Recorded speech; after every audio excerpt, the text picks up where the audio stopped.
Most of my energy and time goes into the struggle to earn a living. Is it possible for me and those like me to be deeply unselfish and intelligent?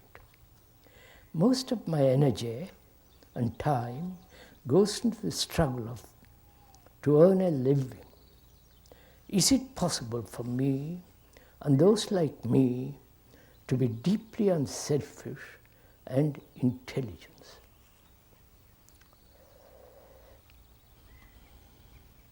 Do you want to go into this question? Why are you so eager? Not about the other. The other question about being practical and not abstract, not talk in abstractions. This is our life. It's our everyday life. Those who are lucky, they have their own means, and they don't have to work endlessly. There are very few of such type. And there are those who have been fortunate or unfortunate to gather money that doesn't necessarily belong to them and live a secluded, somewhat selfish life. And those are people who have to earn daily bread from 9 to 5, factory, office, labor, carpentry, and so on.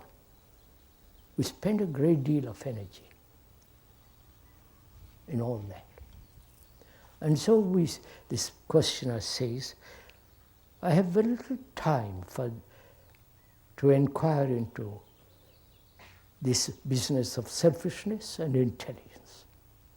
I have not much energy. My energy is dissipated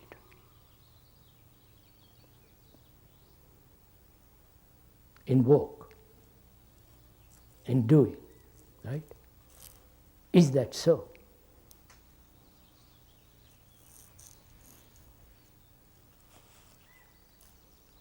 One has to work as society is structured. One has to work to earn a livelihood. Or you can live on dole, or what's called in social security.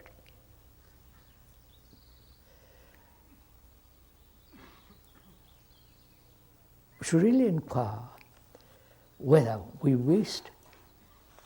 how we waste our energy. Not all my energy is taken away through daily work, but we should inquire really how we waste our energy. Whether it's possible to conserve energy and use it when necessary and retain it when it's not. Am I making myself clear? How do we waste our energy? Please understand me. Not how to use energy, which requires, that energy which demands inquiry in being unselfish and intelligence, but we rather let's approach this question from a different point of view, which is to find out how we waste energy, right? Then it'll be very clear. Do we waste energy by chattering? Endless talk? Right?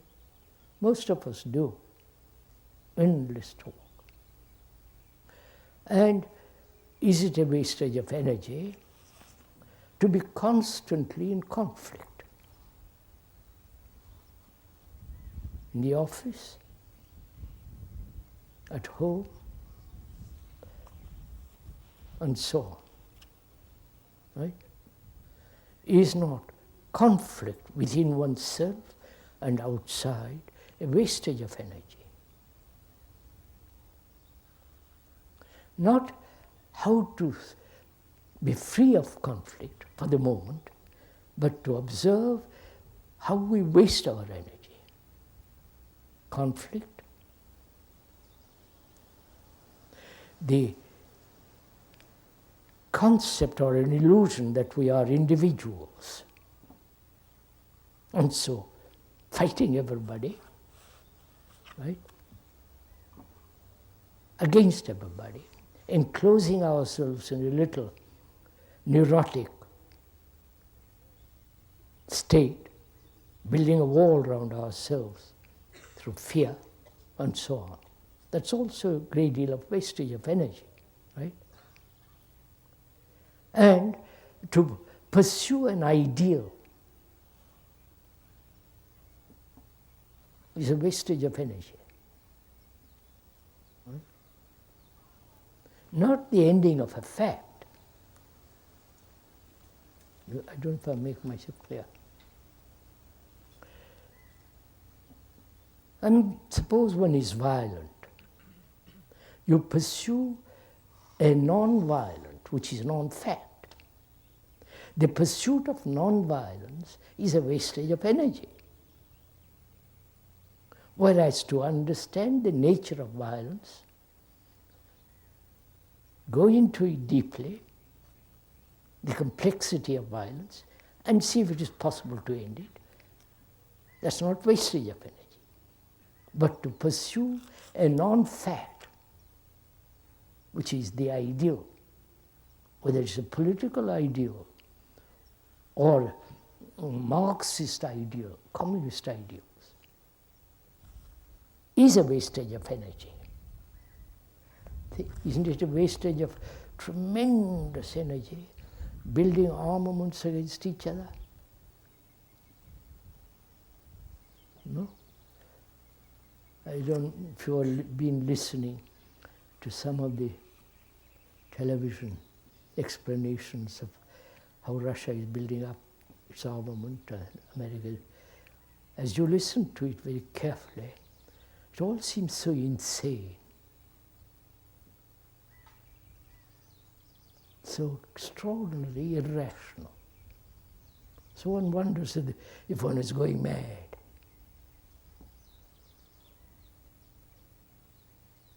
Probably most of the people who are involved in all this are rather neurotic in different ways. Probably most of us are.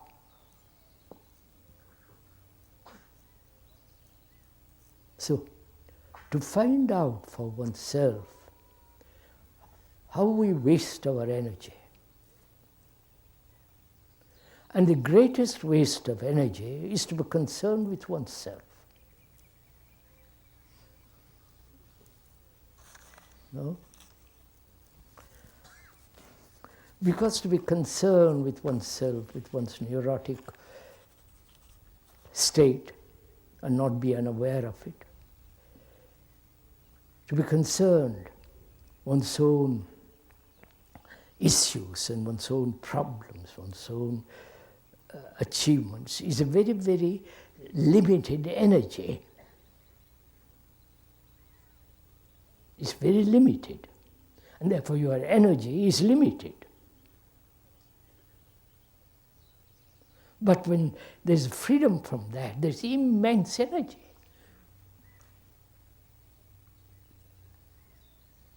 But to be free from that concern with oneself and with one's hurts and and in return wanting to hurt others, that concern with oneself is bringing about is bringing a great chaos in the world.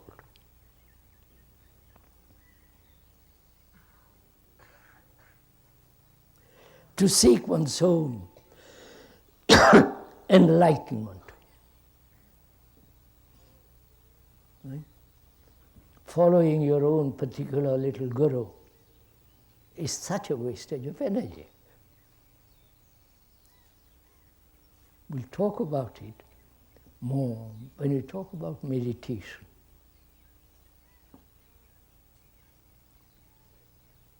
So, is it possible not to waste energy along all these lines?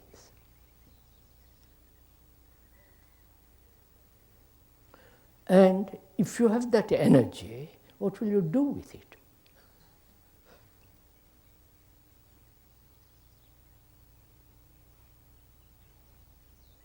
Will one become more mischievous? More violent? More beastly? So, in the conservation of energy, follow, which comes about by understanding the wastage of energy, conserving that energy, not that you conserve energy. When there is energy, is not wasted, there is energy. In the discovery how you waste your energy, there is the beginning of intelligence, right? That energy, that intelligence is not wastage of energy. That intelligence is extraordinarily alive.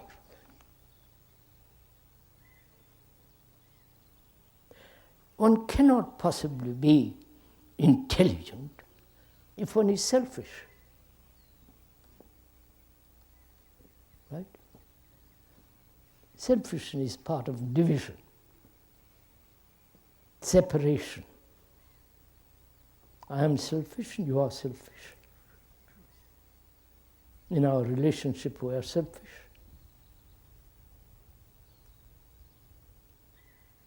So, to understand the nature of the wastage of energy, not only superficially, but very, very deeply, out of that investigation, probing, questioning, one comes to a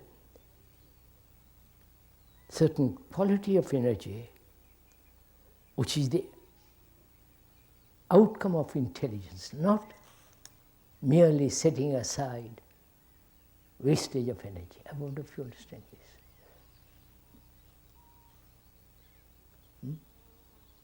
Can I go on with it, or do you want to go to the next question? So we really should ask also here, what is intelligence?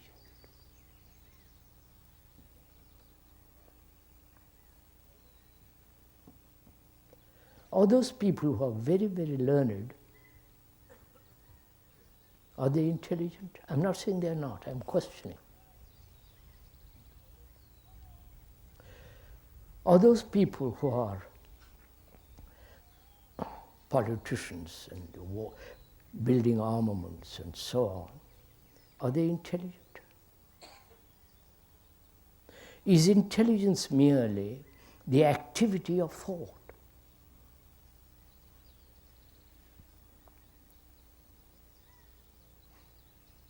However, that thought be attenuated, more subtle,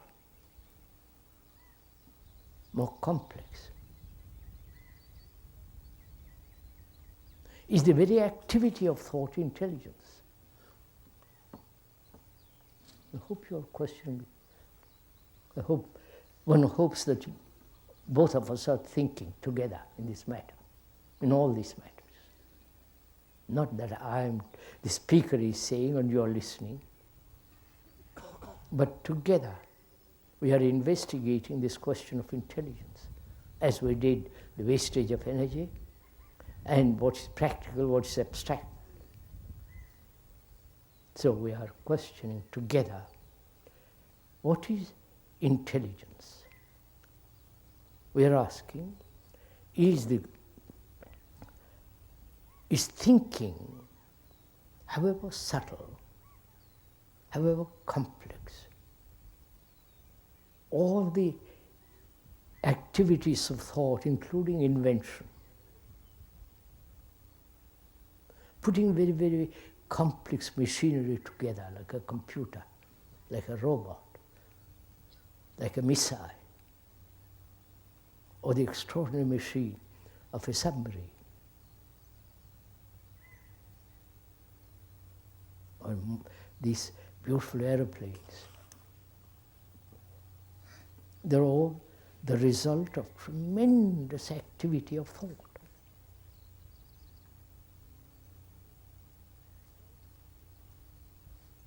And also the activity of thought is how we use them. Right? Basing on our ideologies, use, profit, various forms of motives. So we are asking a very fundamental question, whether thought in all its extraordinarily complex activities and very superficial activities is intelligence the root of thought?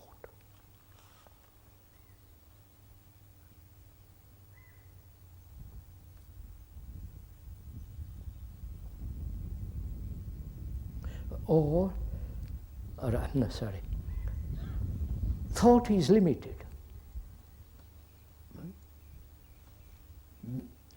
Because thought is based on experience, knowledge derived from experience, as memory stored in the brain, and the reaction to that brain is thought. If there is no memory, if there is no knowledge, if there is no experience, there is no thinking. Right?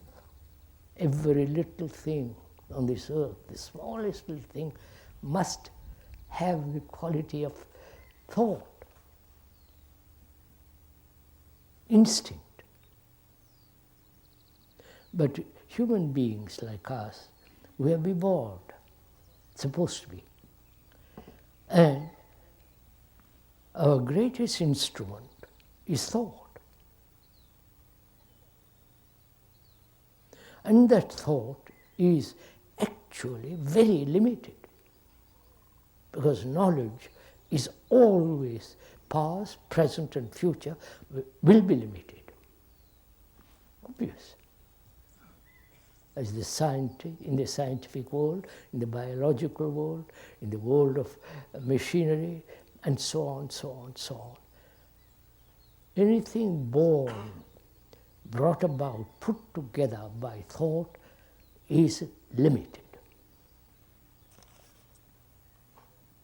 That limited thought can invent a limitless, but is still the result of the whole. Thought has divided the world into various and religions, and all the things that are in the churches, temples, mosques are the inventions of thought.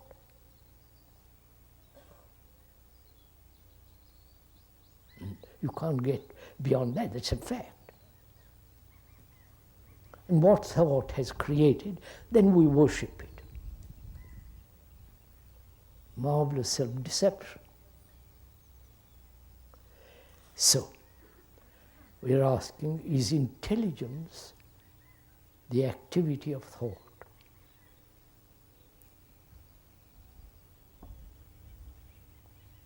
Or it is totally outside the realm of thought, which then can use thought, not the other way around. I want to make myself.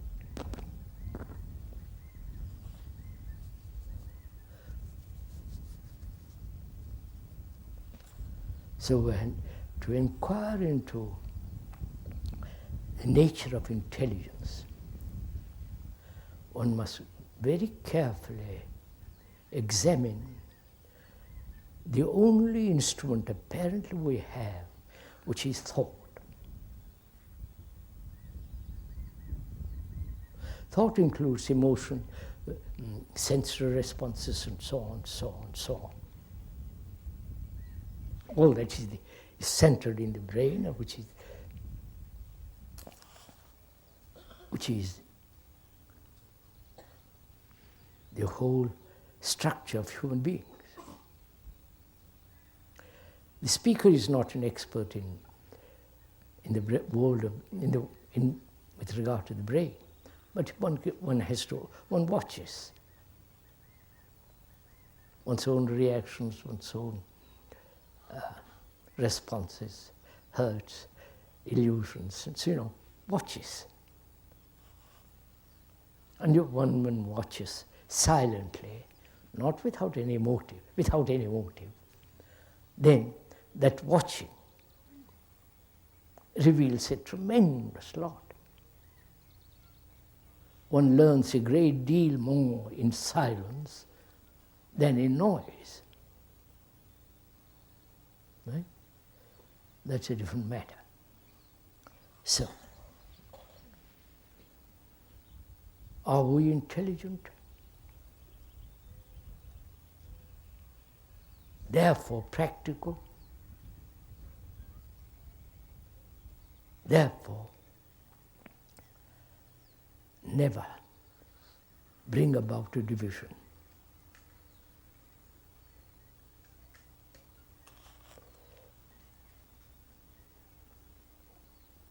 We'll talk more about it when we talk about the whole world. What is the significance of death, suffering, and the great question of compassion.